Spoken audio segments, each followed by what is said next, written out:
And welcome back to the most amazing channel on the internet. I'm your host Rebecca Felgate, and today we're talking about the top 10 times the judge lost control, part 2. Judges! Mad lads, all of them. Some of them ladies too.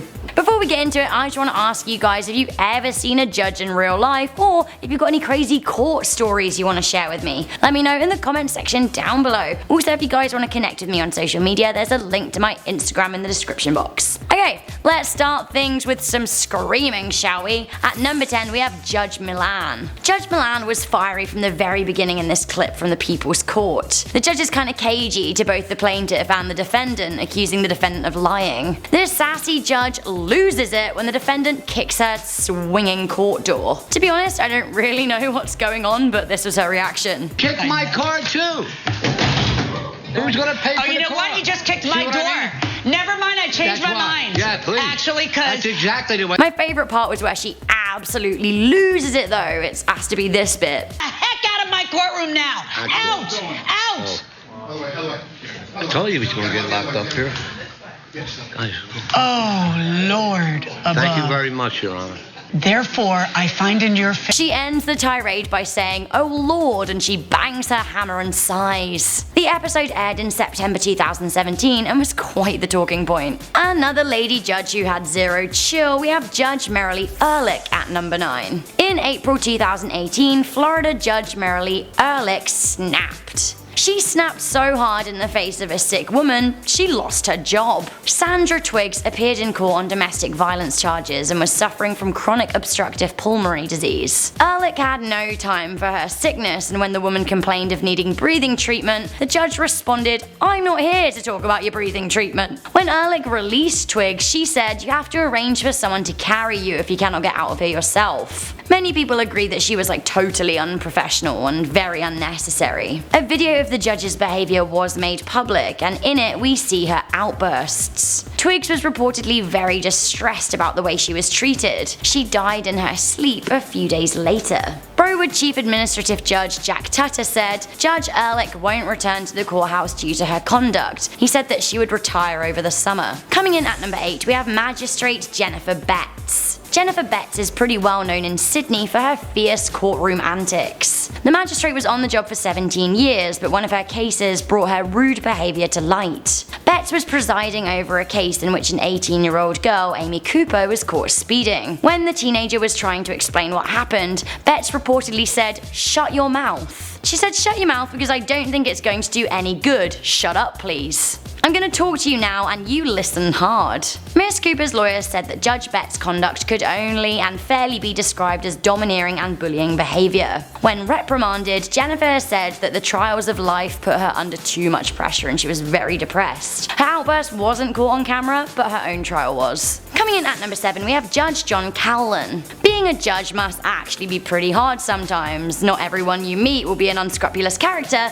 but some of the people that come through your door are likely to be very challenging. That's, I guess, to put it nicely as well. Irish Judge John Coughlan of Nass District in Kildare had zero chill when it came to hearing a case about a defendant who drove without a licence. Sean Byrne was already a repeat offender with 14 previous convictions. The man drove a tractor as part of his job and foolishly was driving uninsured. Byrne's defense solicitor described the man as hard-working and a responsible father, but Judge Coughlan simply responded, "He's a gobshite, and that's the nicest thing I can say about him." The so-called gobshite was handed a 6-year driving ban and a fine of €500. I kind of find it pretty funny. Coming in at number 6 we have Judge Ralph Eriksson. Judge Ralph Eriksson got scolded by a state Supreme Court in Florida for years of bullish and unprofessional behaviour. In his reprimanding, it was voiced that Judge Eriksson penalises people for not understanding how court works, and he was improperly jailing people who failed on their court cost payments. The Supreme Court reprimanded him for his unduly rigid processes and accused him of making it too hard for domestic violence victims to seek protection. In the hearing, the Supreme Court showed a clip of one of his outbursts in 2006. You can watch it. He has a hard time hearing you. Have you heard what I've said so far? It was that exchange that started all this in 2006. He just doesn't seem like a very nice guy. Coming into number 5, we have Judge Jerri Collens. Judge Jerri Collens was a real piece of work. She was nasty, and I mean really nasty, to a domestic abuse victim, which basically is not what a domestic abuse victim needs. The shocking events transpired in 2015 when Judge Collens berated a woman who didn't make it to a court hearing because of the anxiety and depression she suffered since parting with her attacker. The judge ignores the woman's tears and holds her in contempt of court. She jails her for 3 days. A video of the tirade was posted on YouTube, and it's actually pretty sad to watch. It's been seen over 130,000 times, and the comment section is not forgiving to the judge. This is one of the worst bits for me. My anxiety, and You think you're gonna have anxiety now? You haven't even seen anxiety. And then we have this. Please. You should have showed up and you should have showed I up. have a 1-year-old son and I'm trying to take care of him by myself. I'm begging you, please don't. Please. I've already issued my order. This was just actually really heartbreaking to watch. The girl pleads that she has a 1-year-old son to look after, and the judge just doesn't seem to care. After the footage was shared, Judge Collens found herself at the mercy of the Florida Supreme Court, who told her that she violated the state's code of judicial conduct. Chief Justice George Labarger said Collins berated and belittled a victim of domestic violence. He said, "I cannot emphasize how intolerable your behavior was in this case." Now, the only punishment that the judge received was being publicly reprimanded. Coming in at number 4, we have Judge Quina Lillard. I don't actually really feel like this judge unduly lost it. I would be really angry if someone was laughing during a death trial too. Judge Quina Lillard had 2 people removed from court for speaking and laughing before Amanda Kosel was sentenced for a DUI that killed a 31-year-old man. While the defendant was somber, her friends and family at the hearing were causing chaos and drama when they were being disruptive, and Judge Lillard was having absolutely none of it, and you know what? Good on her. She already threw out one member of the gallery and was discussing how appalling it was that anyone could laugh and smile when a person had died. She then had to throw out another woman, and she said,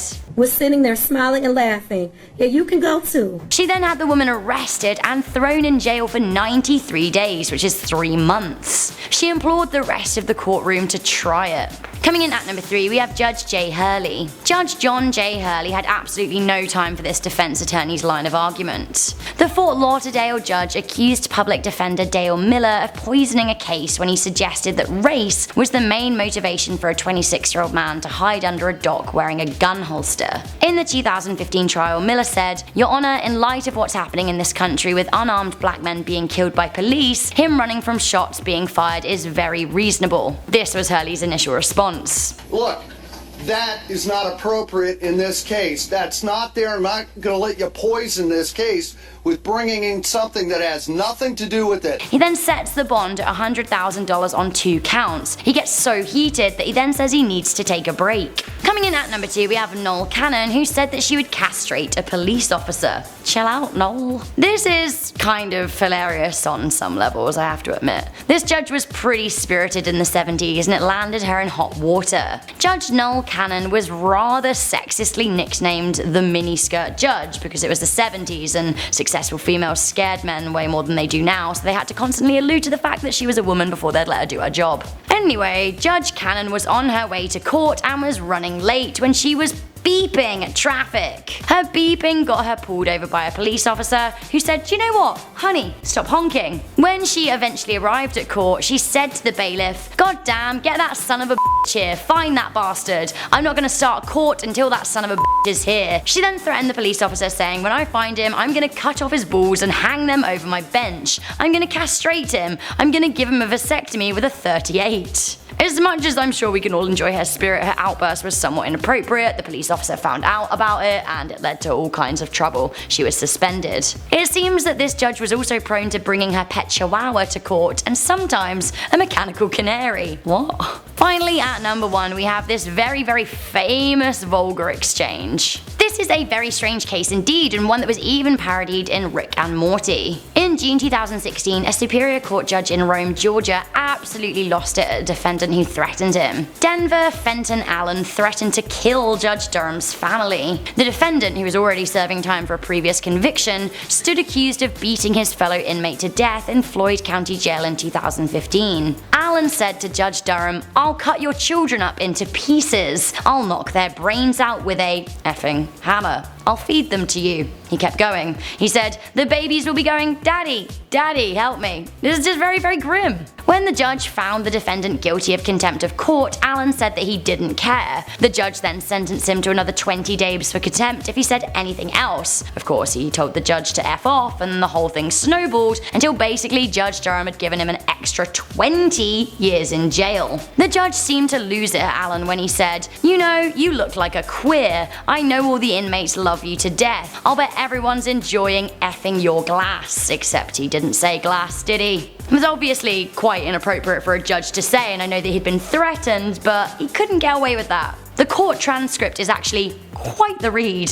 Judge Durham was criticised for his behaviour, although he was not severely punished. Okay, so that was the top 10 times the judge lost control part 2. What a journey! Do you want a part 3? I think maybe. I'm tired of these judges and their outbursts. Can we just get back to the urban legends? Okay, before I go, I just want to read some comments from one of my most recent videos. I'm replying to your thoughts on the top 10 times nature made us say nope. Shadow Kiwi said, "I hope for another part on this and maybe another video to haunted objects and scariest Uber drivers." I think we can do that. Some Uber drivers are pretty scary, so I'll give you that. Jason S said, "LMFAO, get off my back, sperm demon." That's hilarious. Seriously though, sperm demons are just not welcome here or anywhere. Pinkat1 wrote, "Wanna get blind drunk? Take a shot every time Rebecca says no or nope. You'll be on your back before the end of the video." They also said, "A great but gross theme. I learned a lot I didn't know." I'm glad to bring you gross nature. Adam Cole Bay said, "First comment, Rebecca rules."